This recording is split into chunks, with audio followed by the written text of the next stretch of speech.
ને મુંબઈમાં હરકિશનભાઈ મહેતાએ એક પ્રશ્નોત્તરી એમને બધા પ્રશ્નો પૂછેલા. એ અંતર્ગત એક પ્રશ્ન એવો પૂછ્યો હતો કે તમે આટલું બધું સમાજ માટે કાર્ય કરો છો, BAPSની 162 પ્રકારની social, moral, educational, environmental activities છે, તો કોઈ સમાજમાં તમારી ટીકા કરે તો? પ્રમુખ સ્વામી મહારાજ સ્પોન્ટેનિયસ બોલ્યા કે કોઈ ટીકા કરે તો અમે અંતર્દ્રષ્ટિ કરીએ કે વ્યક્તિ સાચી છે. જો સાચી હોય તો અમે એનો મનોમન આભાર માનીને અમારામાં સુધારો કરી લઈએ. તરત હરકિશન મહેતાએ પૂછ્યું કે પણ એ ટીકા કરનાર વ્યક્તિ ખોટી હોય તો? પ્રમુખ સ્વામી મહારાજની સ્પિરિચ્યુઅલ ઇન્ટેલિજન્સ જો. પ્રમુખ સ્વામી મહારાજે કહ્યું કે વ્યક્તિ કદાચ ખોટી હોય તો અમારો સિદ્ધાંત છે કે એની સાથે કોઈ પણ ઝઘડો તો ન કરવો, પણ એને જવાબ આપવા પણ ન જવો. અમારે મનોમન ભગવાનને પ્રાર્થના કરીએ કે એ વ્યક્તિને સદબુદ્ધિ સૂજે, પણ એના પ્રત્યે કોઈ દિવસ અમને અભાવ કે અનાદરની ભાવના ના થાય. કઈ કક્ષાએ આ સ્પિરિચ્યુઅલ ઇન્ટેલિજન્સ જેનામાં હોય એ કક્ષાએ જીવી શકતા હોય, એટલે એ જ વ્યક્તિ વ્યાપક ફલક ઉપર, વાઇડ રેન્જ ઉપર પ્રવૃત્તિ કરી શકે. પ્રમુખ સ્વામી ભણેલા હતા 5 જ ચોપડી. હા, મેં એક પ્રમુખ સ્વામી મહારાજની આ વાત કરીને, અહીંયા વલ્લભભાઈ આપણી સામે બેઠા છે, જે મેં શરૂઆતમાં જ વાત કરી, ઓછું ભણતર હતું, પણ ઇમોશનલ ઇન્ટેલિજન્સ, સ્પિરિચ્યુઅલ ઇન્ટેલિજન્સ છે એટલે આટલું મોટું કાર્ય થઈ શકે. તો સ્પિરિચ્યુઅલ ઇન્ટેલિજન્સથી આટલું મોટું કાર્ય થઈ શકે છે. પ્રમુખ સ્વામી મહારાજને હરકિશન મહેતાએ બીજો પ્રશ્ન પૂછ્યો કે તમે સંસ્થાના પ્રમુખ છો, સંસ્થામાં જોડાયેલા છે ને, બધા માટે બહુ જ સરસ એક વાત છે. હા, કે તમે સંસ્થાના પ્રમુખ છો અને આટલી મોટી એક સંસ્થા, સમાજ સેવા સંસ્થા ચલાવો છો, તમારે ક્યારેય કોઈને કહેવાનું, ટોકવાનું, વઢવાનું થાય? પ્રમુખ સ્વામી મહારાજે કહ્યું હા, કોઈ વખત કોઈને કહેવાનું, ટોકવાનું થાય, પણ પછી જે વાક્ય બોલ્યા, દેટ ઇઝ સ્પિરિચ્યુઅલ ઇન્ટેલિજન્સ, એ આધ્યાત્મિક બુદ્ધિમત્તા છે. પ્રમુખ સ્વામી મહારાજ બોલ્યા પણ કોઈકને કહીએ, ટોકીએ ત્યારે એને ખોટું ન લાગે, એને પોતાની ભૂલ સમજાય, એને પોતાને અંતર્દ્રષ્ટિ થાય, પણ એ પાછો ન પડે, અમારી સાથે એનું હેત ઓછું ન થાય, એની પ્રવૃત્તિ અને સેવામાંથી ક્યારેય પાછો ન પડે, એનું મન ઓછું ન થાય, એવી રીતે એને ટોકીએ. હવે આપણે ટોકવા બેસીએ ત્યારે આવું બધા મુદ્દા યાદ રહે? આપણને કોકને કહેવાનો, ટોકવાનો અધિકાર પ્રાપ્ત થાય તો કોકને કહીએ, ટોકીએ ત્યારે આ બધા મુદ્દા યાદ રહે કે એને એનું મન પાછું ના પડે, એને અંતર્દ્રષ્ટિ થાય કે ખોટો છું, પણ એને સંસ્થા, સિદ્ધાંત, સત્પુરુષમાંથી હેત ઓછું ના થાય, એવા શબ્દોથી કહીએ. આ સ્પિરિચ્યુઅલ ઇન્ટેલિજન્સ હોય ને તો જ. આપણે તો કોકને ટોકવા બેસે એટલે પહેલાં 1-2 શબ્દ તો ભૂલથી બોલાય નહીં અત્યારે જાહેરમાં, એમાં આ ભૂમિમાં તેવા શબ્દો આવી જાય. તો જો આ સ્પિરિચ્યુઅલ ઇન્ટેલિજન્સ છે કે તમારી પાસે સ્પિરિચ્યુઅલ ઇન્ટેલિજન્સનું એક વાક્યમાં બીજી એક દ્રષ્ટિકોણથી સમજવું હોય, with all powers to execute, a person with spiritual intelligence never uses power. એ વ્યક્તિ પાસે પૂર્ણ સત્તા હોય, અને પૂર્ણ સત્તા એક્ઝિક્યુટિવ પાવર હોય, એટલે કે વહીવટી પૂર્ણ સત્તા હોય, પણ ક્યારેય પોતાની સત્તાનો ઉપયોગ ના કરે ને, એ પોતાના પ્રેમથી બધાને જીતી શકે, પાવરથી નહીં, એ વ્યક્તિ સ્પિરિચ્યુઅલ ઇન્ટેલિજન્ટ કહેવાય. તો આવી મહાન વ્યક્તિઓ આવી રીતે કામ કરે છે. તમે મહાત્મા ગાંધીના જીવનમાં જોશો, તમે નેલ્સન મંડેલાના જીવનમાં જોશો, 27 વર્ષ સુધી નેલ્સન મંડેલા જેલમાં રહ્યા. અને તમે કોટડી જુઓ તો સામાન્ય નાની કોટડી છે સાઉથ આફ્રિકાની નીચે આઇલેન્ડ ઉપર, અને જે વ્હાઇટ રેજીમ સાઉથ આફ્રિકાનો અપાર્થાઇડ રેજીમ, એમાં PW બોથા પ્રેસિડેન્ટ હતા, એમણે 27 વર્ષ સુધી એમને જેલમાં રાખ્યા. એમણે કંઈ કોઈનું ખૂન નહોતું કર્યું, એમણે બંદૂકે હાથમાં નહોતી લીધી, ખાલી સ્વતંત્રતા માટે ઝંડો ઊંચો કરેલો, ગાંધીજીની જેમ જ અહિંસક લડત હતી. છતાં 27 વર્ષ માણસ જેલમાં રહે ને ગાંડો થઈ જાય. તમે ખાલી આજે રાત્રે ટ્રાય તો કરજો, 1 કલાક તો મોબાઈલ વગર રહી બતાવો. દર 3જી મિનિટે ગમે ત્યાં બેઠા હોય ત્યાં આપણો હાથ અંદર જાય મોબાઈલને ટચ કરવા માટે. જો દર 3જી મિનિટે આપણે મોબાઈલને અડીએ નહીં તો આપણે ડિસ્ચાર્જ થવા માંડીએ. અને દર 3જી મિનિટે કાઢીને જોઈએ કંઈક છે તો તું સેલિબ્રિટી છું, તારે ઇન્સ્ટાગ્રામ ઉપર 3 મિલિયન ફોલોવર છે, રાત્રે 11:30 સુધી તમે ફોન ચાલુ રાખો, મોબાઈલ. આમાં એકેય 3માંથી એકેય ક્વેશ્ચન ડેવલપ નહીં થાય. આઈક્યુ નહીં, ઇક્યુ નહીં, એસક્યુ નહીં. અમારે એક મોડ્યુલમાં આ બધું social media, internet, mobile phone પણ એક મોડ્યુલમાં તમે જોયું ને એ પણ આવશે. તો રાત્રે 11:30 ને 12 વાગ્યા સુવા જતો હોય ને ત્યાં સુધી મોબાઈલ ચાલુ રાખે.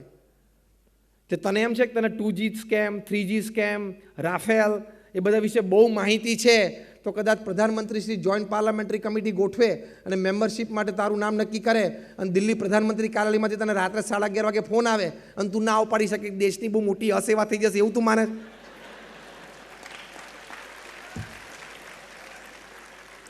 તારા જેવા પ્રધાનમંત્રી પાસે 130 કરોડ છે, તું ફોન બંધ કરીને સૂઈ જા અને સવારના પોરમાં ઉઠીને હજી પલંગમાંથી બહાર ના નીકળે, મોબાઈલ ખોલે, ડેટા ચાલુ કરે, વોટ્સએપ ચાલુ કરે, ખુશ થાય. 60 ચેટ અને 95 મેસેજ.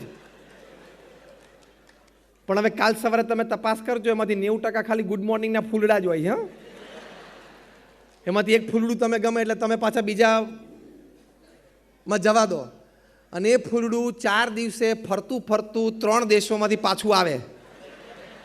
એમાં બપોરે આમ કોઈક નવરો હોય તો થોડું ક્રોપ ચોપ કરે, એકાદું પાંદડું કાઢે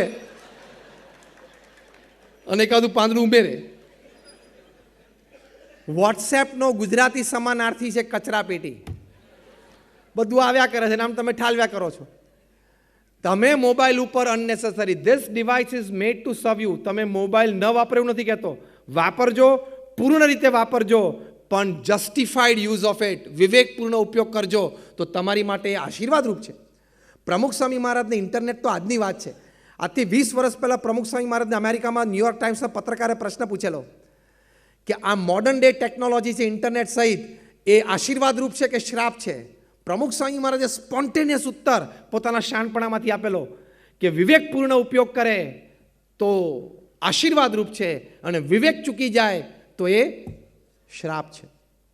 તો તમે 3-4 કલાક ઇન્ટરનેટ ઉપર ને મોબાઈલ ઉપર કાઢશો, તમે એમ ના સમજતા કે એનાથી તમને કદાચ માહિતી વધારે મળે છે, પણ you are losing your IQ, you are losing your EQ, and definitely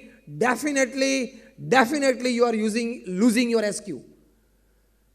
પછી તમારી કોઈ અત્યારે 5 વર્ષ આ મોબાઈલ ઇન્ટરનેટ તમને સારા લાગશે, આ જોઈ લઉં, આ જોઈ લઉં, આ નેટ સર્ફ કરું, રાત્રે 11 વાગ્યા સુધી બેસું.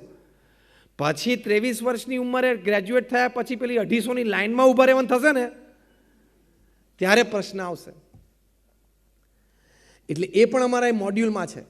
સ્પિરિચ્યુઅલ ઇન્ટેલિજન્સ તમારે ડેવલપ કરવી હોય તો જે character field life, character resources, ચારિત્ર નિર્માણ માટેના સ્ત્રોત, એને અવરોધ પહોંચે એવી એક પણ ક્રિયા, એવી એક પણ કામ તમારે થવું જ ના જોઈએ. તો એ તમારી સ્પિરિચ્યુઅલ ઇન્ટેલિજન્સ ડેવલપ થાય. અને લાસ્ટ છેલ્લી વાત કરવાની કે સ્પિરિચ્યુઅલ ઇન્ટેલિજન્સનું શિખર છે ભગવાનને સર્વ કરતા હરતા જાણવા. આ હું સંત છું એટલે તમને કહું છું એવું નથી.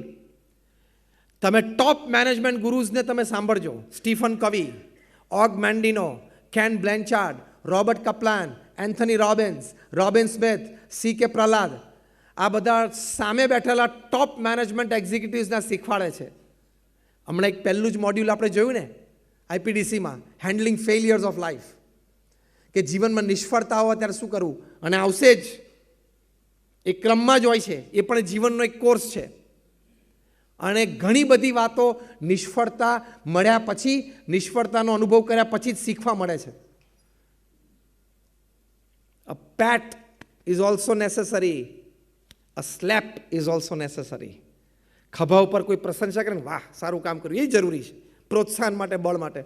અને ઝાપટ આવે ને એ પણ જરૂરી છે, એમાંથી ઘણું બધું શીખાય.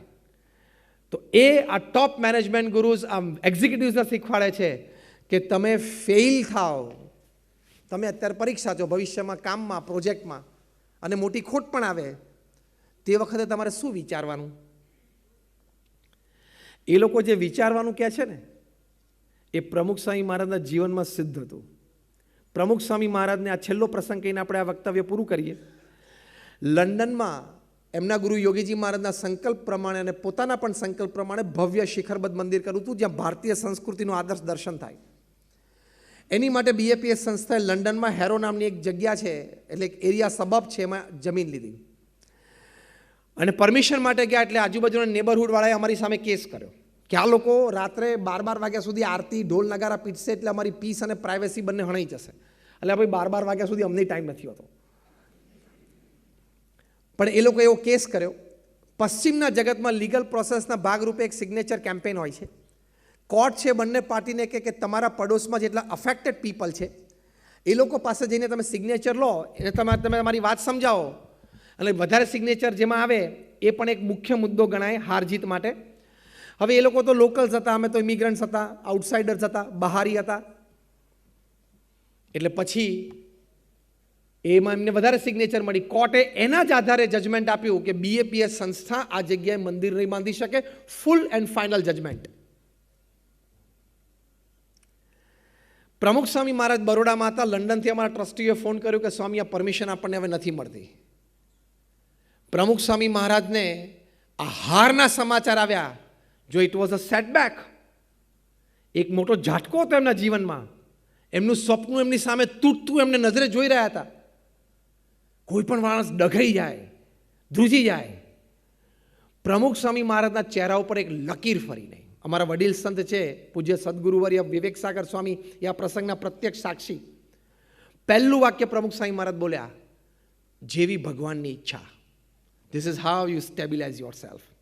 અમે તમને 6-8 મોટા મેનેજમેન્ટ ગુરુઝની વાત કરી, એ બધા પણ ટોપ એક્ઝિક્યુટિવ્સને આ વાત શીખવાડે છે કે if you succeed, take it as God's wish beyond your talents. If you fail, take it as God's wish after all your resources put in. Pramukh Swami મહારાજના જીવનમાં સિદ્ધાંત સ્પિરિચ્યુઅલ ઇન્ટેલિજન્સનો સૌથી મોટી વાત. કારણ કે to fail is not a crime, but not to rise again is a crime. તમે લપસી જાઓ એ ગુનો નથી, પણ લપસ્યા પછી બેઠા થવાની હિંમત ના રાખો, વૃત્તિ ના રાખો, એ ગુનો છે. પ્રમુખ સ્વામી મહારાજ આ સ્પિરિચ્યુઅલ ઇન્ટેલિજન્સનો સદગુણ છે. પહેલું વાક્ય બોલ્યા, જેવી ભગવાનની ઈચ્છા. એટલે પોતે સ્ટેબિલાઇઝ થઈ ગયા, સ્થિર થયા. આ એમના જીવનમાંથી આપણે એક લૌકિક દ્રષ્ટિએ મૂલ્યાંકન કરીએ છીએ, શીખીએ છીએ. બીજું વાક્ય બોલ્યા, આપણે આપણો બધો પુરુષાર્થ કરેલો, હવે જે પરિણામ આવ્યું એ સ્વીકારી લેવાનું. કેટલો સરસ સિદ્ધાંત છે.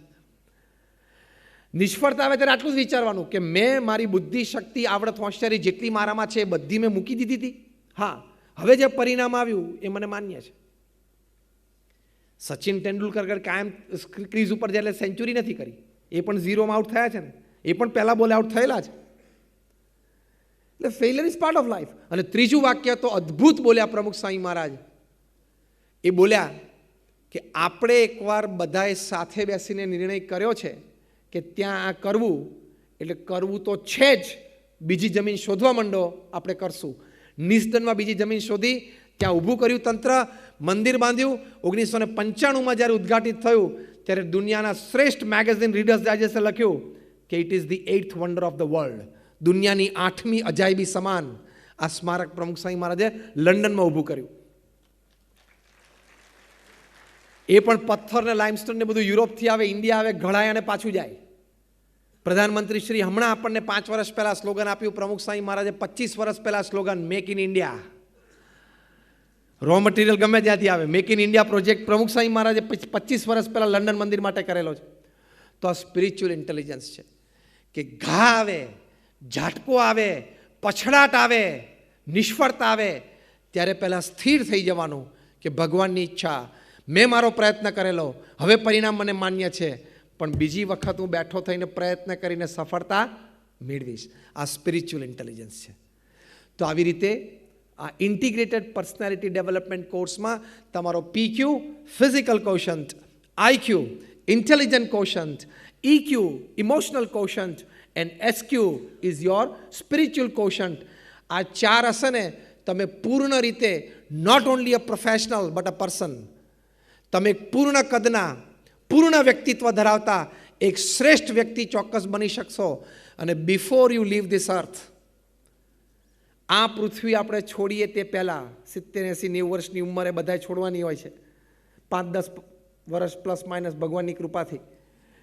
પણ તમે આ પૃથ્વી છોડો એ પહેલાં એક નાનો માર્ક આ પૃથ્વી ઉપર છોડતા જાઓ, જેથી પેઢીઓ સુધી લોકો તમારા એ શુભ કાર્યને પ્રશંસાની દ્રષ્ટિએ જ ખાલી નહીં, પણ પોતાના જીવનમાં લાભની દ્રષ્ટિએ પણ એ જીવન ઉન્નત કરી શકે એવી તક તમે આવતી પેઢીઓ માટે મૂકી જાઓ, એ આ કોર્સથી થશે.